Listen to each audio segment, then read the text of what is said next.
Escuta, formosa Márcia, escuta, formosa Márcia. E aí, pessoal, gostou da minha interpretação da musiquinha?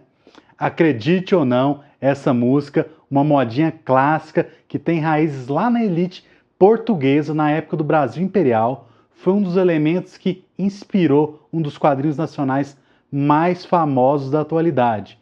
Escuta, Formosa Márcia, do renomado Marcelo Quintanilha. Quer conhecer um pouco dessa história e dessa obra? Então fica comigo, eu sou Faina e bem-vindo à temporada Mandrake 2025.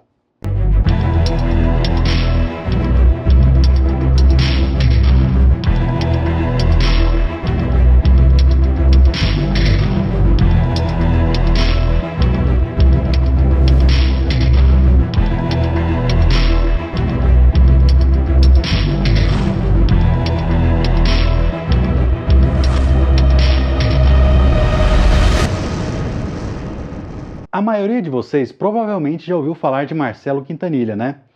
Ele é um dos maiores nomes do quadrinho brasileiro da atualidade.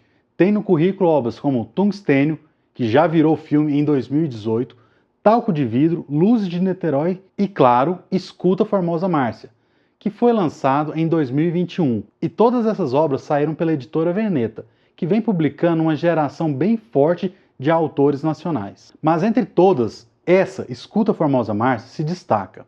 A HQ venceu o Prêmio Jabuti em 2022, o maior prêmio literário do Brasil na categoria quadrinhos. E não parou por aí. Ele também levou o Prêmio de Angoulême, na França, que é tipo um Oscar dos quadrinhos europeus. Esse festival é o segundo maior da Europa e o terceiro maior do mundo. Então sim, a gente está falando de uma obra que vai além do hype. Ela realmente é um trabalho de outro nível. Agora você deve estar se perguntando, o que tem de tão especial assim nessa história? Bem, vamos lá. Primeiro porque ela retrata com muita precisão uma realidade que é muito próxima da gente, sem estereótipos ou exageros. Quintanilha tem um talento raro. Ele consegue retratar a humanidade de forma simples e profunda ao mesmo tempo. Os personagens dele são intensos, falhos, cheios de emoções e contradições. Nesse caso, Márcia, a protagonista, é tudo isso e um pouco mais. Um aviso, para aqueles que querem conhecer mais da obra, nós iremos falar um pouco da história, mas não se preocupe, que essa resenha está livre de spoilers. Voltando à HQ, Márcia é uma mulher que trabalha como técnica de enfermagem. Nas horas vagas ainda cuida de idosos em uma casa de gente rica. A vida dela é puxada entre os boletos, o marido, que é um peão de obra, e a filha adolescente, que está se metendo com gente errada. Márcia vai tentando se manter firme. Só que esse equilíbrio é bem difícil. E o que a HQ faz de forma genial é mostrar como ela tenta proteger a filha, mesmo sem saber muito como. O amor dela é verdadeiro, mas vem carregado de medo, raiva, insegurança. Isso leva a decisões precipitadas, algumas até bem complicadas.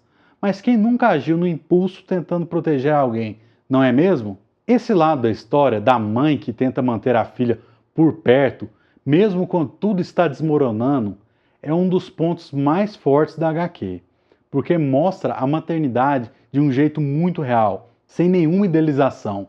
É pesado, é tenso e ao mesmo tempo é bonito, porque tem verdade ali. E provavelmente você vai se pegar pensando em histórias parecidas que você conhece ou que você até já viveu. Outro ponto que vale destacar é como o autor insere as questões sociais. Ele não faz isso de forma didática ou forçada. Está tudo ali de maneira natural. A violência, os problemas do sistema público de saúde, a desigualdade, o preconceito são elementos que fazem parte da vida dos personagens, que afetam diretamente as decisões deles, mas que não se resumem a quem eles são. É aquele tipo de crítica que vem de dentro, sem precisar apontar o dedo. E é isso que torna a obra ainda mais potente. Um detalhe que já ajuda muito nesse impacto é a linguagem dos personagens. Os diálogos são cheios de gírias, expressões do dia a dia, do jeito que normalmente se fala nas comunidades do Rio de Janeiro, onde a história se passa. Isso traz uma sensação de verdade absurda, você quase consegue ouvir as vozes. E isso não é à toa. Quintanilha tem como uma das suas influências o neorrealismo italiano, aquele movimento do cinema que veio depois da Segunda Guerra e tinha como proposta mostrar a vida das pessoas comuns, sem maquiagem. Nessa escola, os cineastas usavam pessoas reais, locações reais e orçamentos apertados para contar histórias que realmente importavam. Era uma forma de dar voz a quem nunca tinha sido ouvido. E isso tem muito a ver com o que o Quintanilha faz aqui. Ele pega personagens que a gente não costuma ver como protagonista, gente comum que batalha todo dia e coloca no centro da narrativa. O autor também carrega influências do teatro do absurdo, um estilo que também surgiu depois da guerra, e que basicamente questiona o sentido da existência. Parece denso, né? Mas na prática, isso aparece na forma como os personagens às vezes estão perdidos, agindo por impulso, enfrentando situações que não fazem sentido, mas que são completamente reais. Isso aproxima a HQ dos nossos próprios caos diários. Porque a vida, convenhamos, muitas vezes não segue lógica nenhuma e vira e mexe a gente se pega pensando, qual é a razão de tudo isso? E se o roteiro já é cheio de camadas, a parte visual da obra não fica atrás. Uma das escolhas mais ousadas é o uso das cores. Em vez de buscar um visual realista, Quintanilha criou uma paleta de apenas 28 cores, todas digitais, e elas misturam tons frios, quentes e até ácidos, sem preocupar em imitar a realidade. As pessoas podem ser roxas, o céu pode ser verde, e os objetos têm as cores erradas. Mas o mais curioso é que a gente mal percebe isso de cara. Parece natural. E isso só mostra o quanto ele domina a linguagem dos quadrinhos. Essa escolha de cores ajuda a desconectar a história do mundo literal. E ao mesmo tempo reforça a intensidade emocional de cada cena. Outra coisa interessante é que os quadros da HQ não têm aquelas linhas de contorno rígidas. Os limites entre uma cena e a outra são mais fluidos, como se tudo tivesse em movimento. Isso dá aquele ritmo bem diferente para a leitura. Não é engessado, sabe? E essa é a fluidez essencial para a obra funcionar, já que ela não quer te entregar uma história linear, com começo, meio, fim, tudo explicadinho. Ela quer te colocar dentro daquele universo, para que você sentir as coisas junto com os personagens. Ah, e lembra da música do início, aquela modinha clássica? Pois é, ela aparece na história de um jeito bem inusitado. Marcia encontra um álbum com essa canção no apartamento de uma das personagens que ela trabalha. O CD mesmo. É um detalhe que carrega uma carga simbólica gigante, porque essa música vem de uma época onde a escravidão era parte do sistema econômico do país. E ao colocar esse som no meio da história, o autor cria um contraste forte, mostrando como certas formas de opressão continuam existindo, só que dessa forma disfarçadas de outra maneira. É tipo um eco do passado que ainda bate na nossa porta. O resultado final é um HQ que começa com tensão, mas que vai crescendo em emoção. À medida que a história avança, Marcia vai sendo obrigada a encarar não só os problemas da filha, mas também os próprios limites e falhas da Marcia.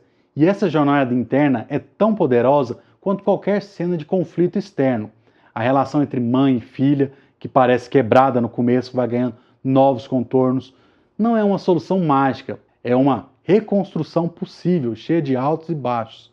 E isso é o que torna tudo isso mais verdadeiro. O final é daqueles que a gente faz fechar o livro e ficar pensando por horas, quem sabe dias. Ele não entrega tudo de bandeja, mas também não é abstrato demais. Deixa espaço para reflexão e carrega aquela sensação de que, mesmo quando tudo parece perdido, ainda existe chance de recomeçar, sem prometer finais felizes, mas abrindo a porta para um novo começo. Escuta Formosa Marcia é, acima de tudo, uma história sobre pessoas, sobre relações complicadas, decisões difíceis, sentimentos confusos. É sobre o amor que insiste, mesmo quando tudo parece conspirar contra. É um HQ que não precisava de grandes reviravoltas ou cenas de ações para prender o leitor. Ela te conquista pela força da verdade que ela mesma carrega. Se você curte quadrinhos que mostram o lado humano das coisas com sinceridade e coragem, essa é uma leitura obrigatória. E se você já leu, me conta, O que mais te pegou na história? Foi a relação Márcia com a filha? A forma como o cenário é retratado? Ou aquele final que fica martelando na nossa cabeça? Eu fico por aqui, mas o canal segue firme e forte com mais resenhas nessa temporada Mandrake 2025. Já deixa seu like, se inscreve no canal, ativa o sininho, se possível, hypa a gente para não perder nada. E lembra, às vezes uma HQ pode te dizer muito mais sobre a vida do que muita gente por aí. Te vejo no próximo vídeo.